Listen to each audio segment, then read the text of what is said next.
ఏకీభవించండి. పరిశుద్ధుడ పరలోకమందు ఆసీనుడైన తండ్రి, నీ ఘనమైన నామానికి పరిశుద్ధమైన పాదాలకు వందనాలు. ఎక్కడైతే ఇద్దరు ముగ్గురు కూడి ఉండి నా నామంలో ప్రార్థన చేస్తూ ఉంటారో వారి మధ్యలో నేను ఉంటానని సెలవిచ్చిన దేవుడు తండ్రి, మీరు మా మధ్యలో ఉన్నందుకు వందనాలు.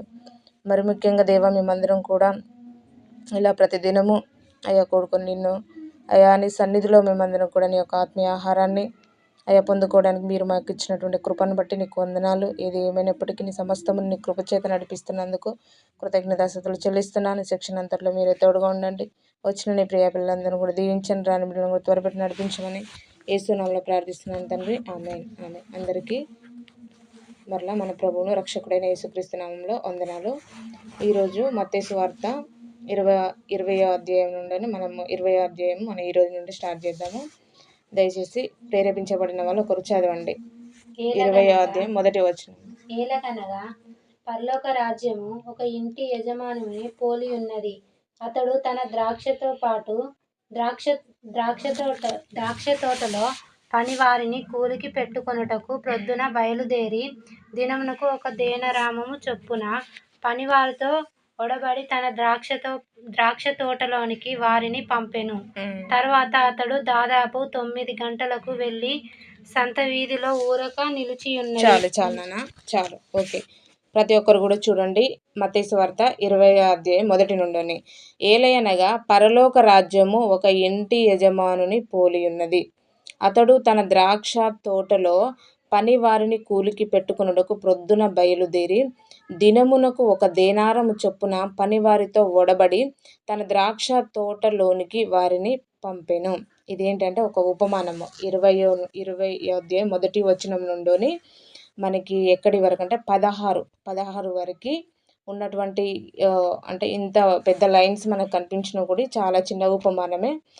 వాళ్ళకి శిశువులకు యేసుక్రీస్తు స్టార్టింగ్ నుండి మీరు అంటే గమనిస్తూ ఉన్నారు వాక్యాన్ని.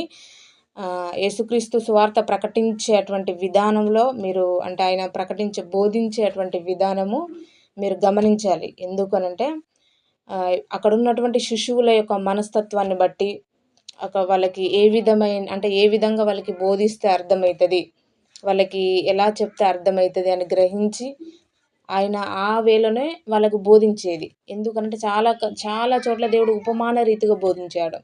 ఎందుకు అనంటే ఆ టైంలో ఆ సందర్భం వాళ్ళకు అర్థం కావాలంటే వాళ్ళకు ఉపమాన రీతిలో బోధిస్తేనే వాళ్ళకు అర్థమవుతుంది.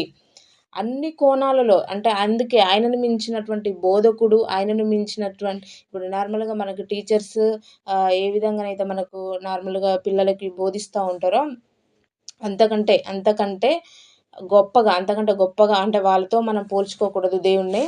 ఆయన యొక్క టీచింగ్ విధానంలో ఎన్ని రకాలుగా ఉందో మనము గమనించాలి. ఆయన యొక్క టీచింగ్ వాళ్ళకి బోధించేటువంటి విధానంలో కొన్ని ఉపమానాలు చెప్తాడు, కొన్ని ప్రసంగ రూపంలో చెప్తాడు, కొన్ని తిడుతూ ఉంటాడు, కొన్ని ప్రేమతో చెప్తూ ఉంటాడు. అవన్నీ కూడా ఏంటంటే ఇవన్నీ కూడా ఆయన బోధలో ఉన్నటువంటి టీచింగ్ విధానం అన్నమాట. ఈ యొక్క 20వ అధ్యాయము 1 నుండి 16 వచనాలలో ఉన్నటువంటిది ఏంటిదంటే ఒక ఉపమానాన్ని. ఈ ఉపమానాన్ని కూడా దేవుడు ఎందుకు వాళ్ళకి చెప్పాడు, ఎందుకు దేవుని యొక్క శిశువులకు ఎందుకు చెప్పాడు అని అంటే పైన పేతురు గారు ఒక మాట అంటాడు. ఏమంటారు పేతురు గారు అంటే, ప్రభువా, మేము సమస్తాన్ని విడిచిపెట్టేసి నిన్ను వెంబడిస్తే మాకు లాభం ఏంటి అంటే దేవుడు కింద సమాధానాన్ని ఇచ్చి మరలా 30వ వచనంలో ఒక మాట అంటాడు. మొదటి వారు అనేకులు కడపటి వారు మొదటి వారు అగుదురు అనేసి ఒక మాటని చెప్పాడు. ఎందుకు ఆ సందర్భంలో అప్పుడున్నటువంటి ఆ కాలంలో ఈ యొక్క పదాన్ని దేవుడు ఎందుకు ఉపయోగించాడు అనే దాన్ని మనము ఆలోచిస్తే ఎందుకు అన్నాడు అనేది మనకు ఆన్సర్ దొరికిందనుకో ఈ యొక్క ఉపమానం అంతా కూడా మనకి చాలా క్లియర్గా అర్థమవుతుంది. దయచేసి మ్యూట్లో పెట్టేసుకోండి.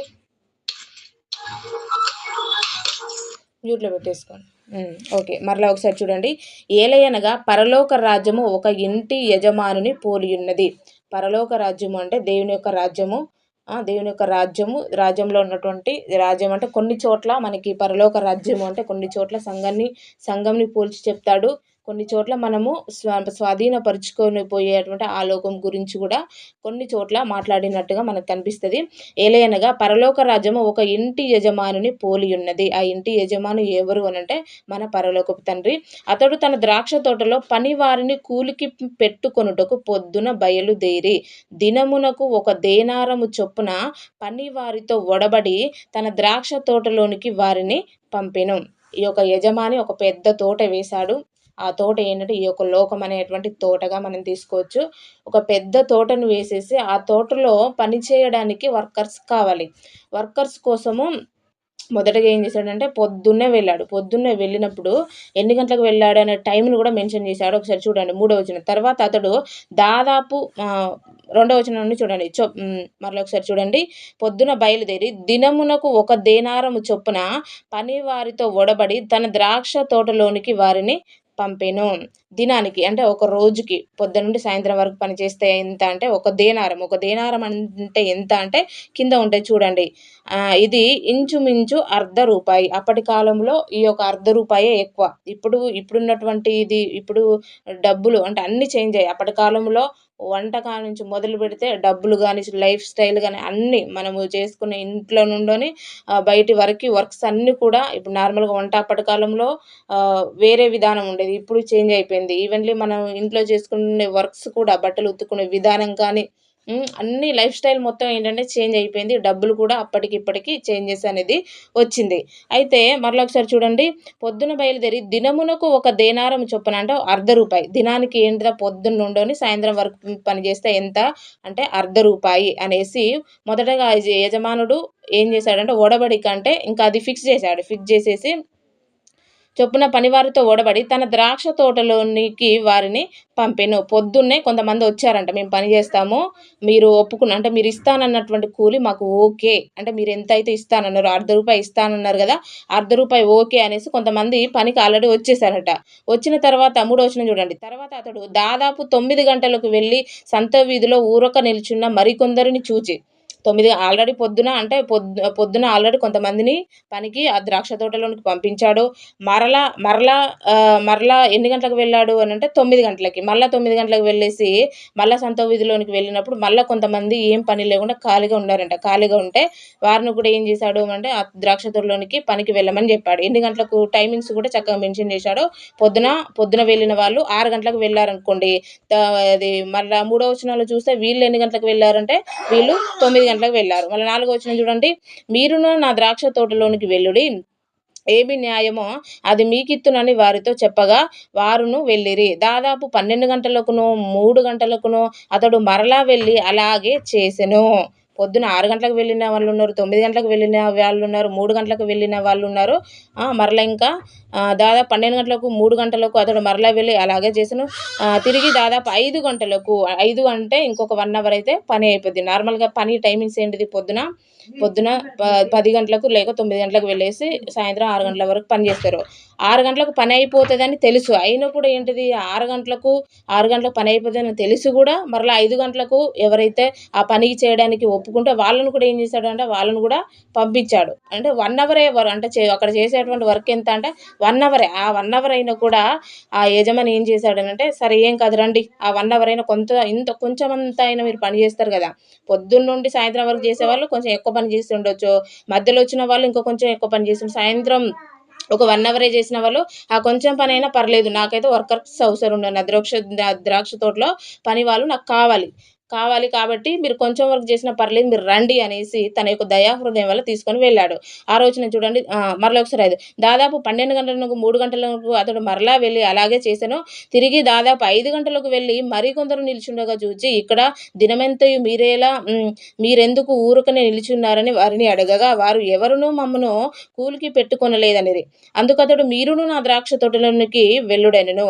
సాయంకాలమైనప్పుడు ఆ ద్రాక్ష తోట యజమానుడు తన గృహ నిర్వాహకుని చూచి పనివారిని పిలిచి చివర వచ్చిన వారు మొదలుకొని మొదట వచ్చిన వారి వరకు వారికి కూలి ఇమ్మని చెప్పెను. ఇంకా సాయంత్రం 6 అయిపోయింది. అంటే ఇప్పుడు పొద్దున 6 గంటలకు వచ్చిన వాళ్ళు 5 గంటలకు వచ్చిన వాళ్ళు అందరూ కూడా ఏంటంటే అది 6 అయిపోయింది కాబట్టి అందరూ వర్క్ స్టాప్ చేశారు. స్టాప్ చేసినాక ఆ ఇంటి యజమానుడు పిలిచి తన కింద ఉన్నటువంటి వ్యక్తికి చెప్తున్నాడు. వచ్చిన వాళ్ళు పనికొచ్చిన వాళ్ళందరూ కూడా నువ్వేం చేయంటే డబ్బులిచ్చేయి అని చెప్తున్నాడు. డబ్బులు ఇచ్చేయమని చెప్పే విధానంలో మనకి ఒకటి చేంజెస్ కనిపిస్తుంది. మరలా ఒకసారి చూడండి.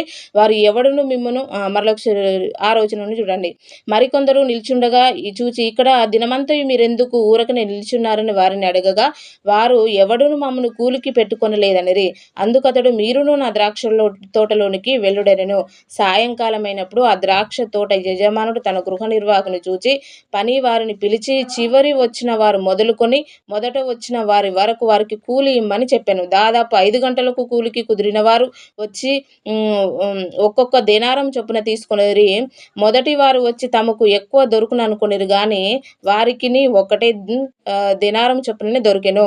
వారది తీసుకొని చివర వచ్చిన వారు వీరు 1 గంట మాత్రమే పని చేసినను పగలంతయు కష్టపడి ఎండ బాధ సహించిన మాతో వారిని సమానము చేసితివే అని ఆ ఇంటి యజమాని మీద సణుగుకొనిరి. అందుకతడు వారిలో ఒకని చూచి స్నేహితుడా, నేను నీకు అన్యాయము చేయలేదే.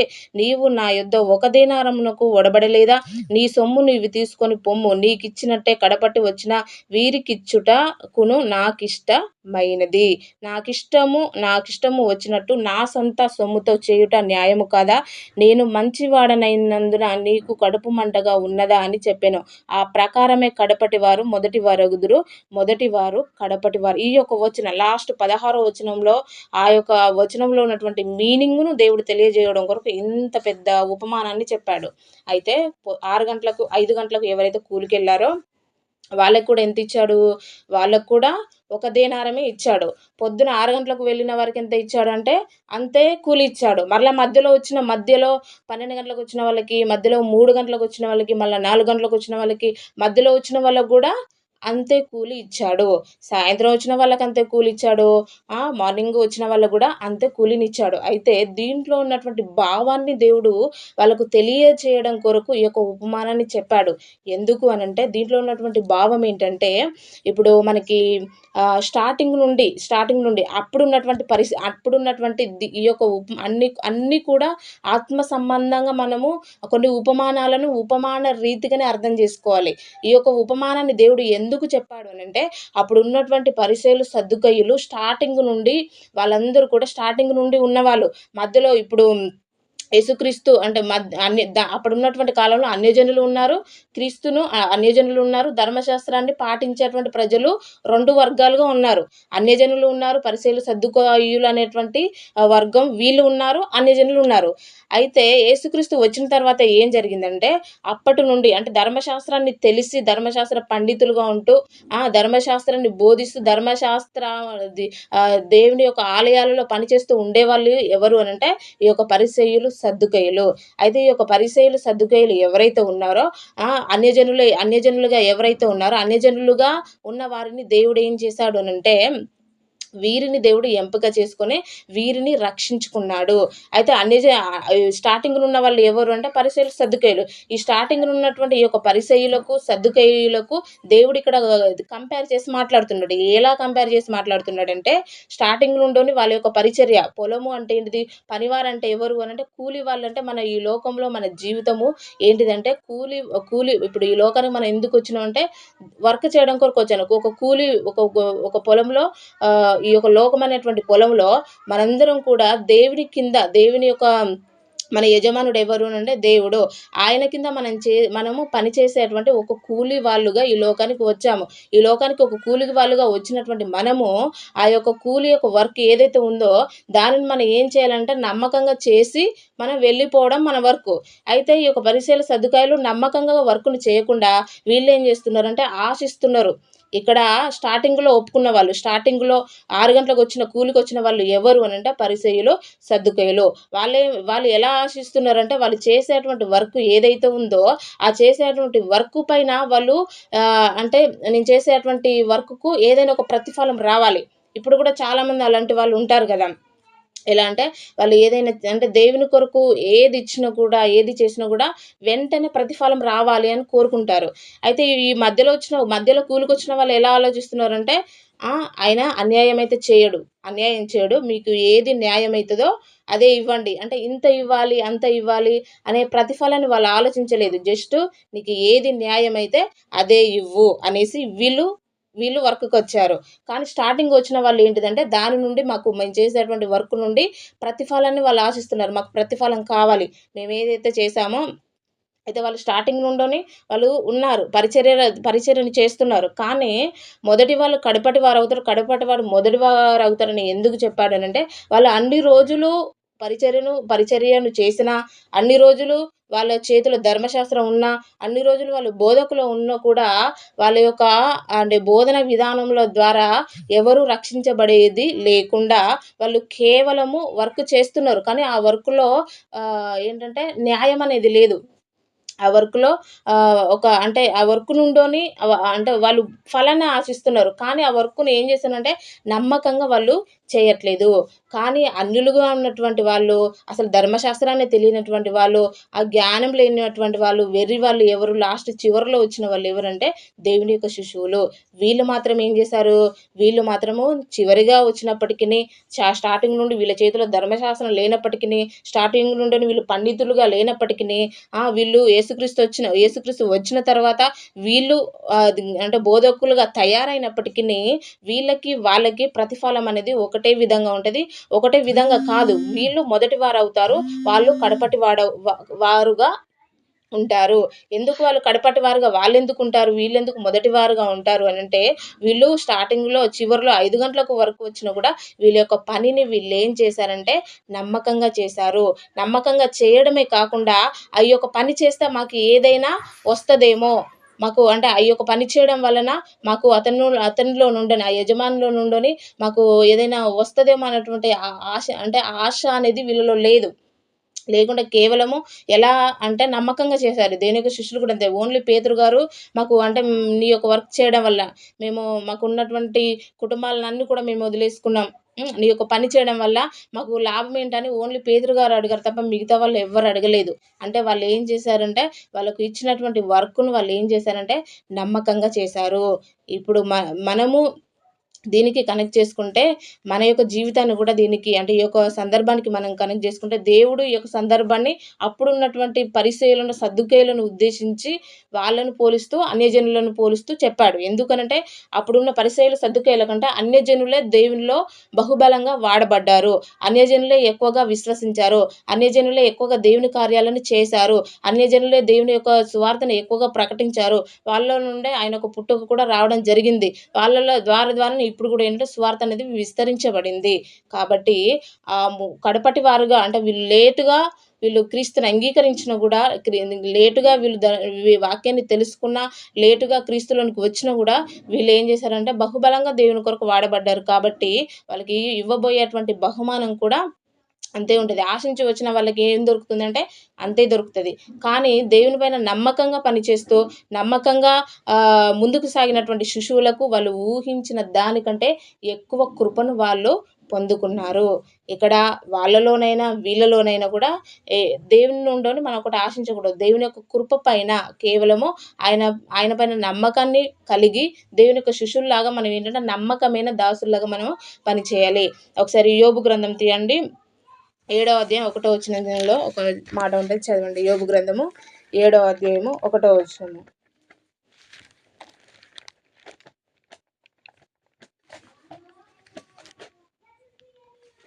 భూమి మీద నరుల కాలం యుద్ధ కాలము కాదా? వారి దినం వంటివి కావా? ఓకేనా చాలు.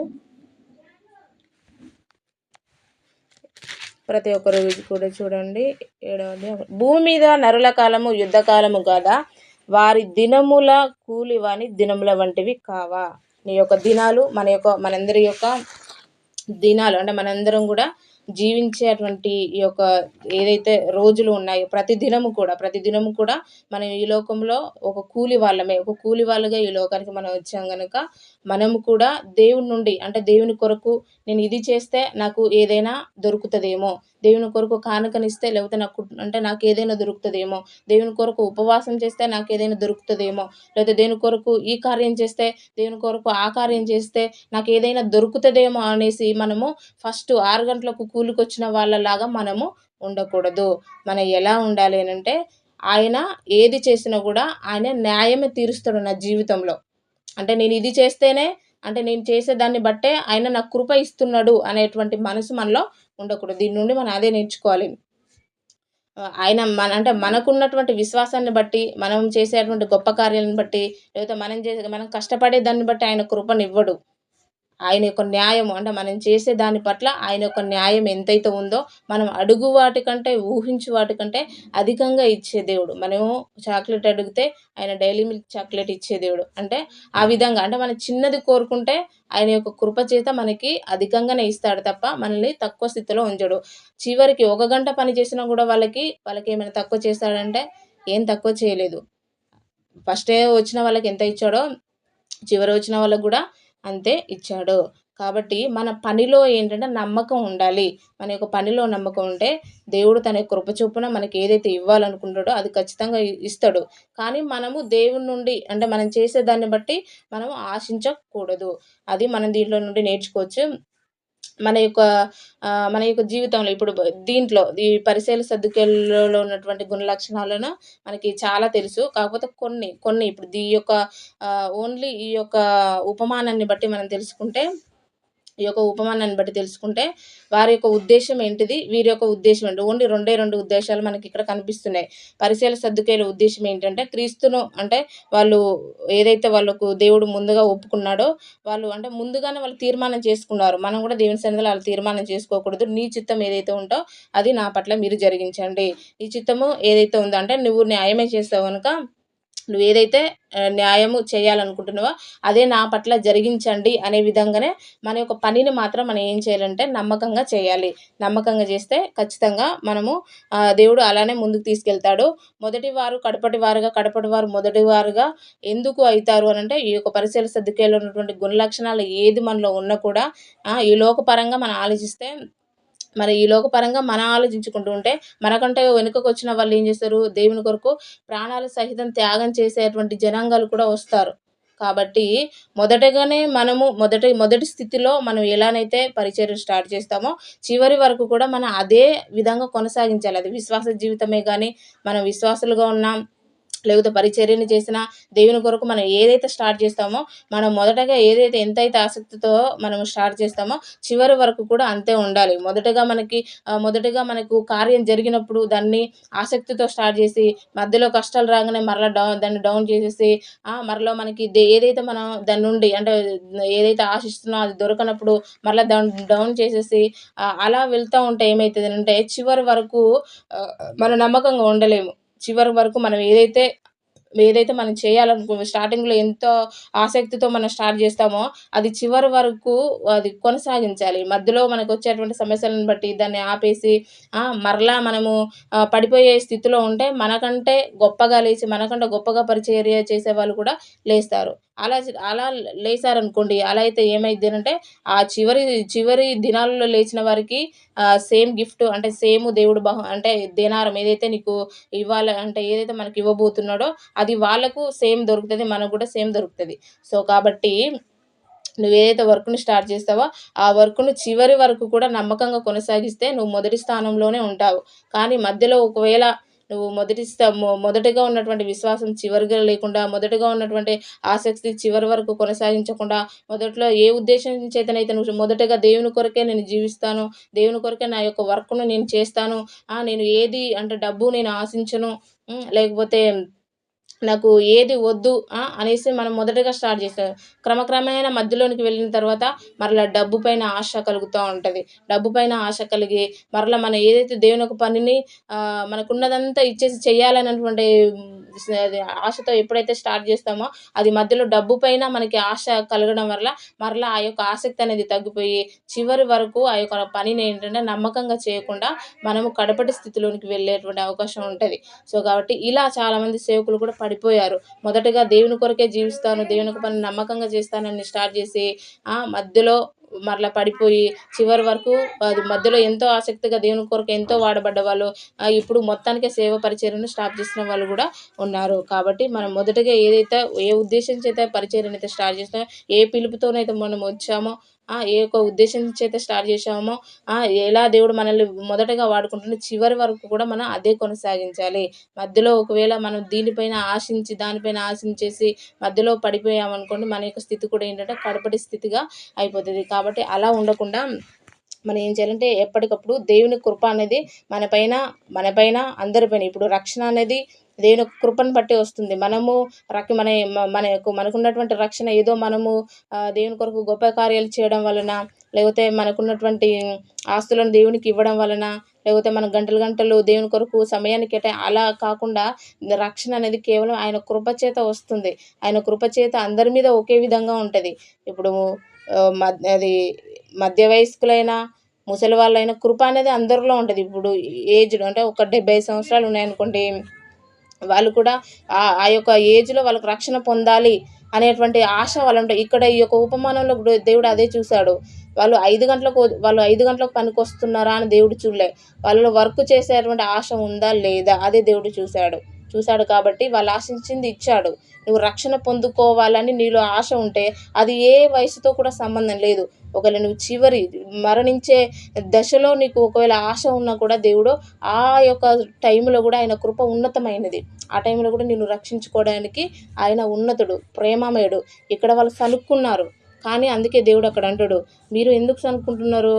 ఆ డబ్బులు నాయి, ఇచ్చేటువంటి దయా హృదయం నాది, నేను ఇస్తున్నాను, మీకేంటి కళ్ళమంట అంటాడు. అంటే ఆయన కృప అనేది ఓన్లీ పరిసయ్యులు, సద్దూకయ్యులు వాళ్ళకే జ్ఞానం తెలుసు కాబట్టి జ్ఞానహీనులైన జ్ఞానులు అందరిపైన ఆయన కృప ఉంటది. అది నువ్వు నువ్వు ముసలితనంలో ప్రభా నేను ఇన్ని రోజులు నా యొక్క తెలిసి తెలియక నా జీవితాన్ని కొనసాగించాను. ఇక ముందు కూడా ఇప్పటికైనా నేను రక్షణ పొందడానికి నేను సిద్ధంగా ఉన్నాను. నాకు ఎక్కువ టైం లేదు. అయినా కూడా నువ్వు నన్ను రక్షిస్తావా అంటే రక్షిస్తాడు. ఆయన యొక్క కృప అందరిపైన ఇప్పుడు అలా ఒకవేళ రక్షించారనుకోండి, ఇప్పుడు ఇక్కడ అంటున్న వాళ్ళు ఎలా అంటున్నారు అంటే పొద్దునొచ్చినా సాయంత్రం వచ్చినా వాళ్ళని మమ్మల్ని సమానంగా చేసావు కదా అనేసి వీళ్ళు అంటున్నారు.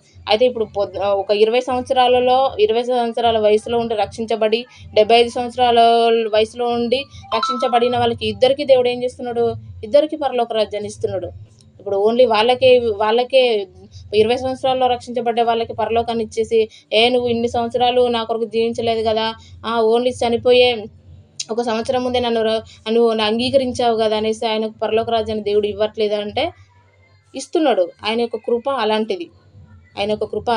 కాబట్టి ఆయన కృప ఉన్నతమైనది. కాకపోతే ఆ ఉన్నతమైన కృపను మనము అర్థం చేసుకొని ఆ కృపలో మనం నడవాలి అనంటే మనలో కూడా ఈ యొక్క పరిసయ్యులు, సద్దూకయ్యుల గుణలక్షణాలు మనలో ఉండకూడదు. నువ్వు ఏ వయసులో ఉన్నా, నువ్వు ఎంత పాపమైనా కూడా ఒకవేళ నీకున్నటువంటి పాపాన్ని నువ్వు వదిలేసుకొని నువ్వు అంగీకరించగలిగితే ఆయన ఖచ్చితంగా తన యొక్క కృప చేత నిన్ను ఆయన యొక్క రాజ్యంలోనికి ఇవ్వగలడు. దీన్ని మనం 2 రకాలుగా అర్థం చేసుకోవచ్చు.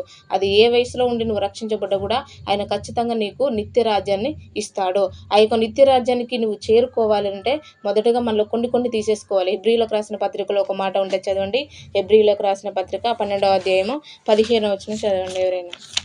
మీలో ఎవడినైనా దేవుని కృపను పొందకుండా తప్పిపోవునేమో అని చేదైన వారు ఏదైనా మిలిచి కలవరపరచుట వలన అనేకులు అపవిత్రులై పోదురేమో. ఓకే, ప్రతి ఒక్కరు కూడా చూడండి. మీలో ఎవడైనను దేవుని కృపను పొందకుండా తప్పిపోవినేమో అనియు చేదైన వేరు ఏదైనను మొలిచి కలవరపరచుట వలన అనేకులు అపవిత్రులై పోవుదురేమో అనియు ఒక పూట కూటి కొరకు తన జ్యేష్ఠత్వమును హక్కును అమ్మివేసిన ఏశావు వంటి భ్రష్టుడైనను వ్యభిచారి అయినను ఉండినేమో అనియు జాగ్రత్తగా చూచుకొనుడి. మరలా 15వ వచనం ప్రతి ఒక్కరు కూడా చూడండి. మనలో దేవుని కృపను పొందకుండా ఏముంటాయంటే కొన్ని చేదైనటువంటి వేర్లు ఉంటాయి.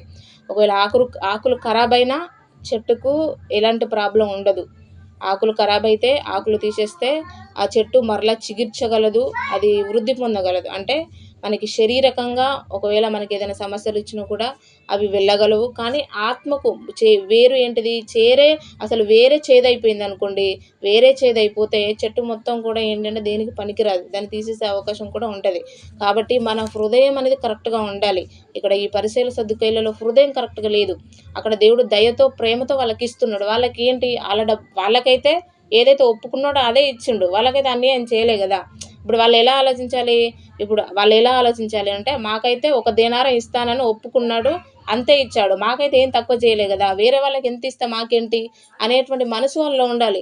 కానీ ఆ మనసు వాళ్ళలో లేదు. వాళ్ళకి ఇచ్చింది వాళ్ళకి సరిపోకుండా, వాళ్ళకి ఇచ్చింది అంటే వాళ్ళకి ఒప్పుకున్నదే అక్కడ మాట తప్పలేదు. ఆయన ఏదైతే ఒప్పుకున్నాడో అది వాళ్ళకి ఇచ్చేశాడు. కానీ వేరే వాళ్ళకిస్తే వాళ్ళకేంటి, అదేవిధంగా హృదయం అనేది కరెక్ట్‌గా లేదు. హృదయం కరెక్ట్‌గా ఉండి వేరు అనేది మనకి కరెక్ట్‌గా ఉంటే మన యొక్క చెట్టు కూడా మంచి ఫలాలను ఇస్తది.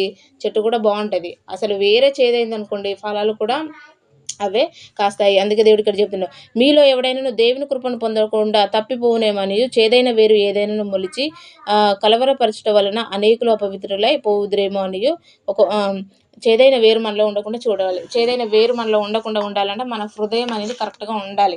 మన హృదయంలో ఏదైతే లోపాలు ఉన్నాయో అవన్నీ కూడా మనం ఏం చేయాలంటే సరి చేసుకోవాలి.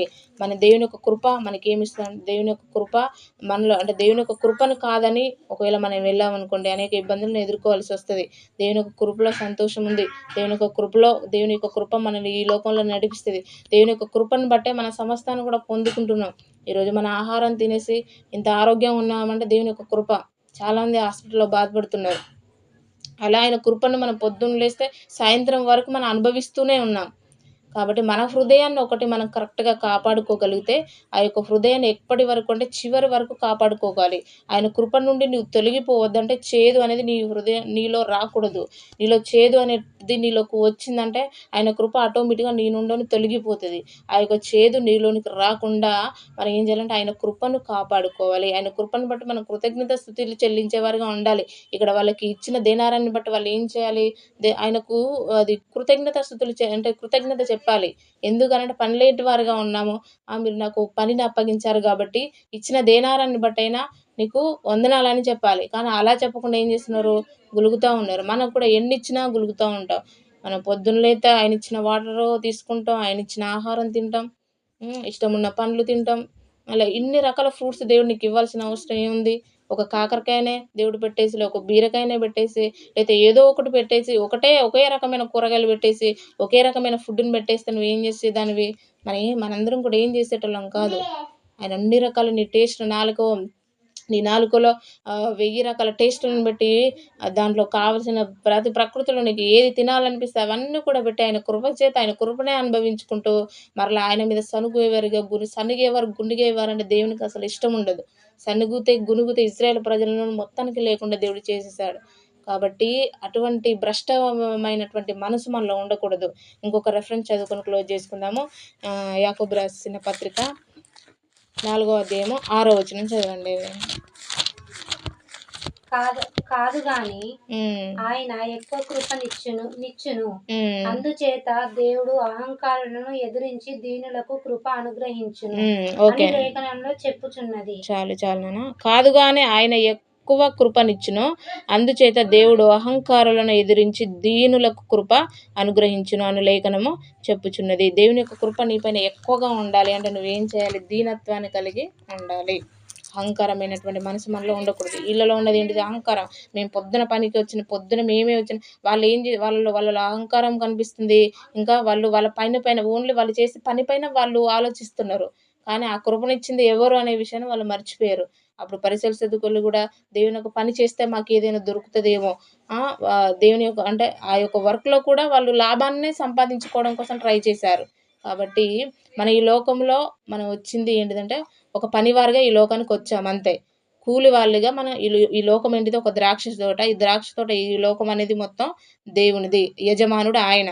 ఆయన కింద మనందరం కూడా వర్కర్స్. ఆయన నీకేదైతే వర్క్‌ని అప్పగించాడో ఆ వర్క్‌ను నువ్వు నమ్మకంగా చెయ్యి. వేరే వాళ్ళకెంత ఇచ్చిండు, వాళ్ళకెంత ఇచ్చిండు, వీళ్ళకెంత ఇచ్చిండు నీకు అవసరం లేదు. మనకందరూ కూడా అవసరం లేదు. నీ యొక్క వర్క్ ఏదైతే ఉందో, నువ్వు ఏదైతే దేవుని యొక్క వర్క్‌ను నువ్వు చేస్తున్నావో, ఆ వర్క్‌ను నువ్వు నమ్మకంగా చెయ్యి. ఆ నమ్మకమైనటువంటి దేవుని యొక్క కృపను బట్టి ఏంటంటే ఆ వర్క్ నువ్వు నమ్మకంగా చేస్తూ నీలో ఈ యొక్క గుణ లక్షణాలు రాకుండా నీ యొక్క హృదయాన్ని కాచుకో. నీ యొక్క హృదయాన్ని కరెక్ట్‌గా చేసుకొని నీ హృదయంలో ఎటువంటి చేదైనటువంటి వేరు రాకుండా దీన స్వభావాన్ని కలిగి నీ యొక్క వర్క్‌ను నువ్వు నమ్మకంగా చేస్తే నువ్వు ఆశించిన దానికంటే, నువ్వు ఊహించిన దానికంటే ఆయన అధికంగా నీకిస్తాడు. నువ్వు చేసేటువంటి వర్క్ కొంచెమే కావచ్చు. ఆ వర్క్ నువ్వు దేవుని పని ఏదైతే చేస్తున్నావో ఆ వర్క్ చిన్నదైనా కూడా నమ్మకంగా చెయి. నమ్మకంగా చేస్తే ఇప్పుడు 5 గంటలకు వెళ్ళి ఒకే ధనారం తీసుకున్నాడు. ఆ విధంగా నువ్వు కూడా ఏదైతే దేవుడు ఈ లోకంలో తన పొలమైనటువంటి లోకంలో నీకు పాటలు పాడే వర్క్‌నే ఇచ్చాడా? వాక్యాన్ని బోధించే వర్క్‌నే ఇచ్చాడా? లేకపోతే ఇతరులకు సువార్త చేసే వర్క్‌ని ఏ వర్క్ అయినా గానీ, ఏ వర్క్ అయితే దేవుడు నీకు అప్పగించాడో ఆ వర్క్ నువ్వు నమ్మకంగా చేస్తే నీ యొక్క ఫలితం అనేది పెద్ద ఎవరైతే గొప్ప అంటే ఎక్కువగా పరిచర్యలో ఉండి అంటే గొప్ప గొప్ప సంఘాలు ఉంటాయో వాళ్ళతో అంటే ఆ సేవకులతో పాటు నీకు కూడా ఏంటంటే వాళ్ళకి నీకు ఇవ్వబోయే గిఫ్ట్ కూడా సేమ్ ఉంటది. ఎందుకనంటే నీ వర్క్ నమ్మకంగా ఉన్నప్పుడు. ఒకవేళ వాళ్ళ వర్క్‌లో చేసేటువంటి వాళ్ళ వర్క్‌లో ఏమైనా లోపాలుండేసి నీవు అంటే కొద్దిలోనైనా నువ్వు నమ్మకంగా ఉన్నావు. అంత పెద్దగా ఉన్నా కూడా అంటే వాక్యాన్ని తెలిసి అంత పెద్దగా ఉన్నా కూడా ఏదైనా ఒక మిస్టేక్ ఉంటే వాళ్ళకి నీకు ఏంటంటే అంటే సమానమైనటువంటి ఆహ్, ఇవ్వబోయేటువంటి జీతం అనేది సమానంగా ఉంటది. కాబట్టి వాళ్ళైనా అంటే వాళ్ళని తక్కువ అట్లా అలా అని కాదు. వాళ్ళైనా, మనమైనా ఏ స్థితిలో మనం ఉన్నా అంటే చివరికి వచ్చి మనం వర్క్ చేసినా, స్టార్టింగ్ నుండి దేవుని యొక్క పని చేసినా, ఎప్పుడు మనం వర్క్ చేసినా కూడా నమ్మకంగా చేస్తూ ఆ నమ్మకాన్ని చివరి వరకు కొనసాగిస్తే మనము మొదటి వారుగానే ఉండాలి. ఆ నమ్మకమైన పని ఏదైతే వర్క్ ఉందో, ఆ నమ్మకమైనటువంటి ఆ వర్క్‌కు మనం కరెక్ట్ జీతాన్ని పొందుకోవాలి.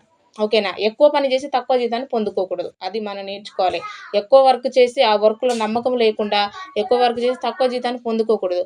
మనం చేసిన ఆ చిన్న వర్క్ అయినా కూడా నమ్మకంగా చేసి ఎక్కువ జీతాన్ని పొందుకోవాలి. ఇది దేవుడు మన నుండి కోరుకుంటున్నాడు. దేవుడి వాక్యం మీ హృదయంలో ఫలింపచేయును గాక. చివరి సెక్షన్ మన మధ్యలోనే విజయ సిస్టర్ గారు నడిపిస్తారు. ఆమేన్. చికెన్